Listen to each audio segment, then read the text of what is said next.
আসসালামু আলাইকুম। আজকে আমরা 10টি দেশি মুরগির 2 মাসের খরচ ও লাভের হিসাব বের করব। প্রথমেই একটি দেশি মুরগি 1 থেকে 1.5 মাস বয়সী কিনবো 200 টাকা করে এবং 10টি মুরগি 2000 টাকা। এবার আসি খাবারের খরচ। খাবারের খরচ 2 মাস ধরলাম।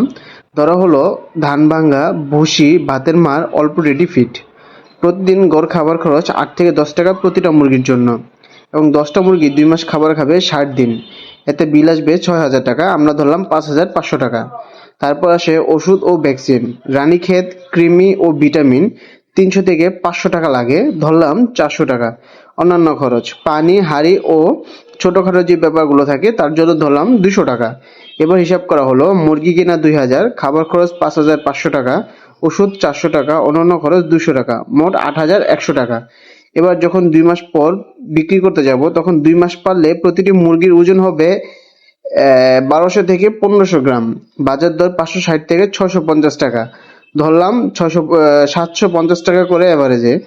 10টি মুরগি যদি 7,500 টাকা হয় তাহলে মোট বিক্রি হলো 7,500 টাকা এবং খরচ হলো 8,100 টাকা, লোকসান হলো 600 টাকা।